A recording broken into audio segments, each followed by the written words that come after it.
Donc c'est important. Dire que Marie est médiatrice, ça ne veut pas dire que Marie reprend la place de Jésus. Nous tous, nous sommes médiateurs, nous tous les chrétiens. Nous sommes des médiateurs. Même en dehors de l'église, il y a des médiateurs. Même en Côte d'Ivoire, ici, il y a ce qu'on appelle une institution qui porte ce nom, la grande voie médiature. Le grand médiateur. Nous, tous les Ivoiriens, là, on a un grand médiateur en Côte d'Ivoire. Médiateur de la République. Grand médiateur de la République. Elle dit, lui seul, il est notre médiateur. Ça, là, c'est pas idolâtrie. Et lui seul, comment il s'appelle le monsieur? Qui connaît son nom? Le grand médiateur de la République.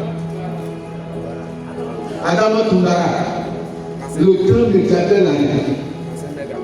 Est-ce que c'est péché? Non. Elle dit tous les 30 millions d'Ivoiriens, c'est lui qui est notre médiateur. Il ne sait pas auprès de qui là, il ne sait pas. Père et joie. Donc il y a des médiations. Une maman l'a dit tout à l'heure ici, elle a dit quoi? Jacques 5, elle a cité Jacques 5,16. Le Seigneur dit, priez les uns pour les autres. Priez les uns pour les autres. Donc quand tu pries, quand on prie les uns pour les autres, là, nous qui prions pour les autres, là, nous sommes des médiateurs. Alors que Jésus a déjà payé le prix, mais nous sommes des médiateurs. Père et joie. Donc c'est important. Donc déjà pour baliser les choses, vous dites que déjà même l'intercession de Marie là, ça ne s'inscrit pas dans le faux, ça s'inscrit déjà dans ce qui est établi, dans ce qui est public, ça s'inscrit aussi dans la vision même de la société, dans la vision normale de la société. Alléluia. Alléluia. C'est très important. On a parlé de noces de Cana. Oui, au nom de Cana, la Vierge Marie a été médiatrice. Elle allait intervenir auprès de Jésus en faveur de ce couple. Donc Marie a été médiatrice là-bas, Jean chapitre 2. Elle a plaidé et le maître Jésus a intervenu. Donc chaque fois que tu fais ça, tu plaides en faveur de quelqu'un, tu es un médiateur, ou bien tu es un intercesseur, ou bien tu es un facilitateur. Alléluia.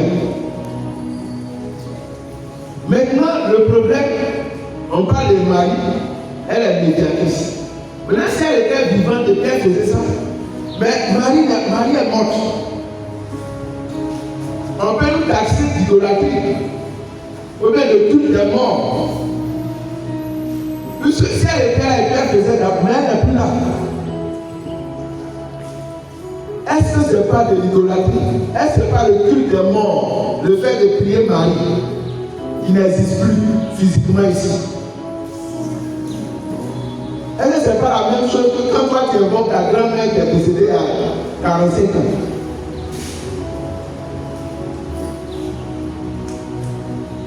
C'est ça aussi. Quelqu'un peut te dire, mais moi, si j'invoque ma grand-mère qui est décédée à 50 ans, c'est que c'est la même chose. Quelle est la différence entre invoquer Marie qui est décédée, je ne sais plus combien d'années, peut-être plus de 2000 ans, par rapport à ma grand-mère aussi qui est décédée à plus de 2000 ans? Est-ce que tout ça, ce n'est pas l'idolâtrie? Ce n'est pas le culte des morts, ça? On t'a dit ça, on te dit ça, tu es bloqué. Mais si Marie n'est plus vivante, on dit, toi tu pries Marie là. Marie n'est plus là, Marie est morte. Quelle est la différence entre toi et puis les gens du village qui invoquent les morts?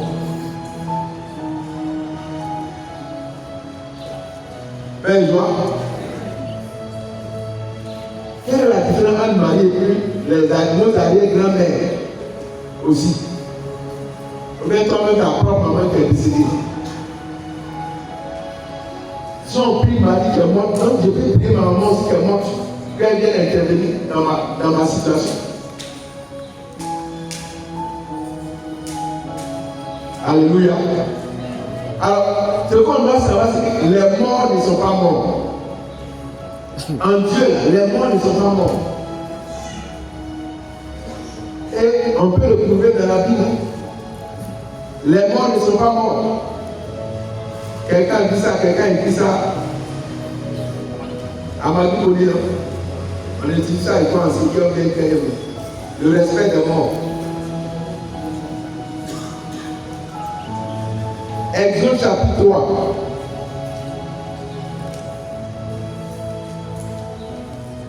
Verset 6. Exode chapitre 3, verset 6. Voici Dieu qui vient se présenter à Moïse pour la première fois. Dieu vient envoyer Moïse. Dieu vient établir ici Moïse comme médiateur entre lui et le peuple. Dieu vient envoyer Moïse auprès du Pharaon pour libérer Israël de la main du Pharaon. Donc Dieu établit Moïse comme médiateur. Dieu ne libère pas directement Israël, mais il établit quelqu'un par qui il va libérer Israël. Cette personne, c'est Moïse. Et Dieu se présente à Moïse. Dieu dit, Moïse, mais quand je vais partir là-bas, quand ils vont me demander, mais qui t'a envoyé? Qu'est-ce que je vais leur dire? Et voici la réponse que Dieu lui donne.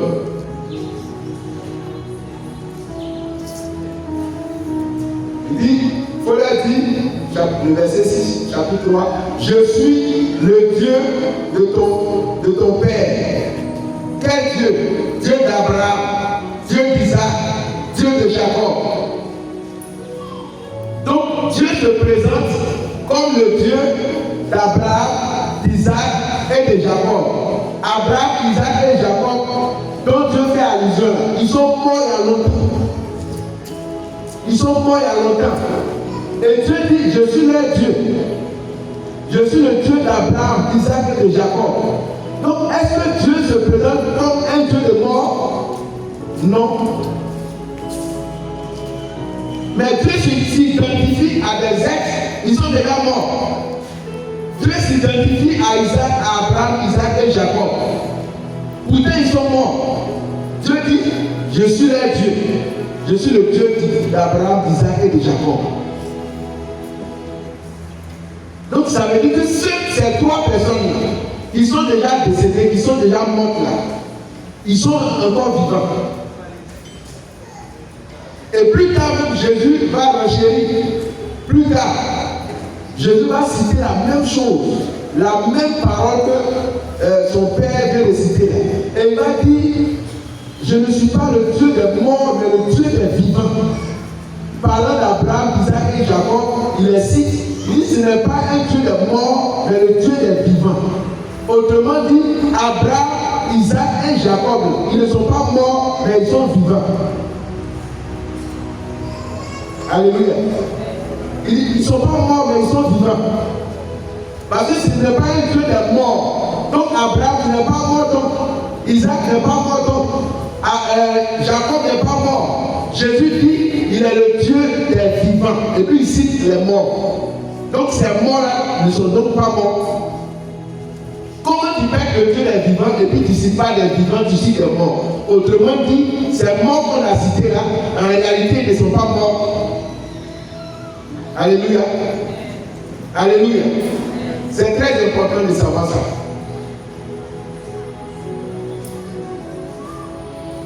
Vous pouvez lire ça en Matthieu 22, le verset 30 et 32. Jésus actualise ce que le Père a dit en Exode. Il est le Dieu des vivants et non pas le Dieu des morts. Mais ça même, c'est pas trop grave. Matthieu chapitre 17. Matthieu chapitre 17, à partir du verset 3. Que s'est-il passé là-bas? Un jour, Jésus, il va sur la montagne avec trois de ses disciples, Pierre, Jacques et Jean. Et puis à un moment, Jésus est transfiguré. Jésus est illuminé. Il y a une gloire qui tombe sur Jésus. Et dans cette gloire-là, il y a trois morts qui apparaissent. Non, deux morts qui apparaissent. Lesquels? C'est qui? Élie et puis Moïse. Ils étaient vivants à cette époque-là? Non. C'est des personnages de l'Ancien Testament. Ils sont morts il y a longtemps. Plusieurs siècles plus tard, Jésus vient, Jésus est transfiguré et on voit Élie et puis on voit Moïse. Des gens qui étaient déjà morts. Et ce qui est grave, ils ont fait parler à Jésus. Ils parlent à Jésus. Frère Joël. Maintenant, si c'était toi, quand c'est toi qui fais ta prière aux âmes du purgatoire, on dit que tu es idolâtre. Jésus était le premier à faire la dévotion des âmes du purgatoire. Jésus parle des morts. Les morts là lui parlent. Et puis il leur parle aussi. Élie est mort. Moïse est mort. Les deux sont là. Dans la gloire. Ils sont là et puis ils sont en train d'échanger. Donc quand Jésus a dit Matthieu, dans le livre de Matthieu, je ne suis pas le Dieu des morts, mais le Dieu des vivants. Il vient actualiser ça, il prouve ça. Matthieu 17, le verset 3, ça prouve que Élie n'est pas mort. Ça prouve que Moïse n'est pas mort. Puisqu'ils apparaissent et puis ils échangent avec Jésus. Donc les morts ne sont pas morts. Alléluia. Si Élie apparaît pour parler avec Jésus, c'est-à-dire que les apparitions de Marie, c'est biblique. Ce n'est pas la première fois qu'un mort apparaît. Avant qu'on ne parle des apparitions de Marie, il y a une grande apparition dans la Bible. Ça ne choque pas ceux qui n'ont pas peur. Ça ne choque pas. Élie est mort qui apparaît à Jésus. Moïse apparaît à Jésus et puis les deux parlent. Donc on peut apparaître. Alléluia. Alléluia. C'est des choses que tu dois savoir. Ça va t'édifier toi, ça va édifier ta foi et ça va te permettre de prier sereinement. La Vierge Marie. Alléluia. Donc les morts ne sont pas morts et on le voit ici. On le voit ici. Donc si l'église prie les saints là ne sont pas morts. Ils ne sont pas morts. D'ailleurs, même Jésus dit, Jean chapitre 11, verset 25, 26, il dit, je suis la résurrection et la vie. Celui qui vit et qui croit en moi, même s'il meurt, il vivra. Donc il dit, celui qui croit en lui, même s'il meurt, il vivra. Élie a cru à Dieu. Moïse a cru en Dieu. Comme il est mort, donc il vit. Celui qui croit, il vient, il croit en lui. Même s'il meurt, il vivra. Donc le croyant ne meurt pas. Le croyant, celui qui a donné sa vie à Dieu, ne meurt pas. Il vit. C'est pourquoi Élie est capable d'apparaître. Moïse est capable d'apparaître. Marie est capable d'apparaître. Père Joie, je suis en train de nous dire pourquoi on doit continuer de prier Marie alors qu'elle est morte. C'est ce que je suis en train de démontrer. Alléluia. Alléluia. C'est très important. Donc, il y a le culte des saints. Il y a la prière des saints, l'intercession des saints. Les saints, donc, s'ils ne sont pas morts, ils peuvent encore prier. Ils peuvent encore parler. Ils ont une intercession, ils ont un ministère. Les saints ont un ministère.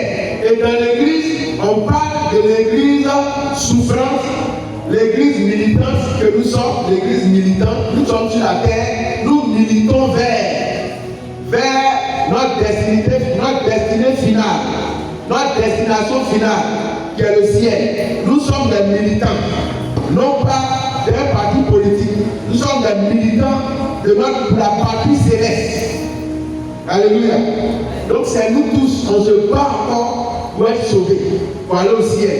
L'église militante. On a notre prière. Il y a aussi l'église souffrante. Ce que l'église appelle les âmes du purgatoire. C'est une étape intermédiaire. L'église souffrante. Et puis il y a l'église triomphante. Ceux qui sont parvenus à la gloire. Ceux qui sont auprès de Dieu. Père et joie. Qui sont arrivés auprès de Dieu. Donc ces saints-là continuent de prier à notre faveur. Nous qui sommes sur la terre, on prie. Mais les saints aussi prient. Les saints aussi prient. Ils ont leur ministère aussi prie.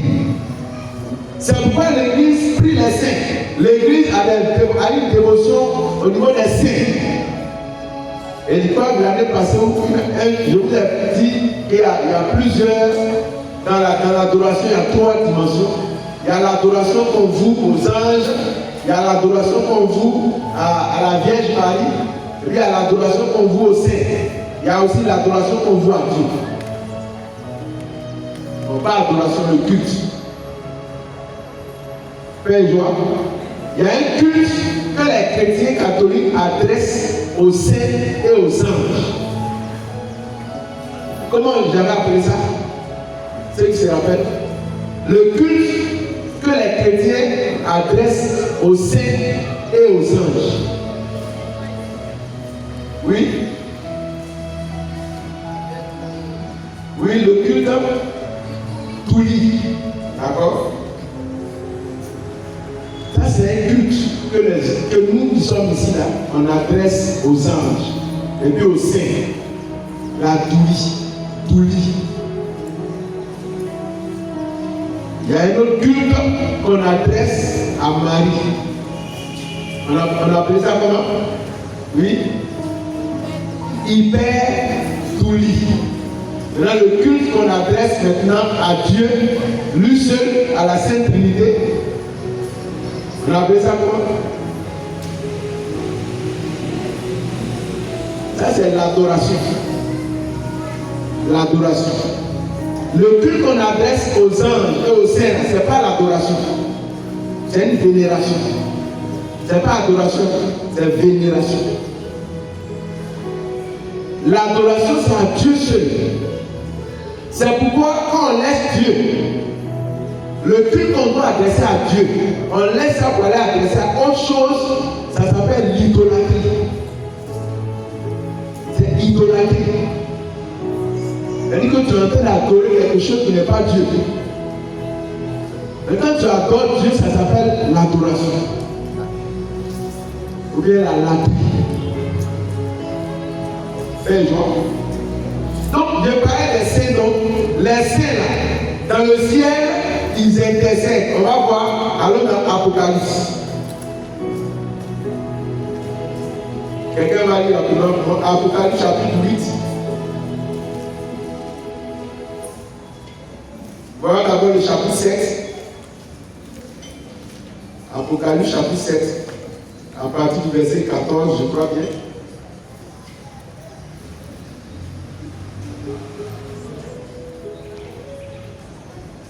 Chapitre 7.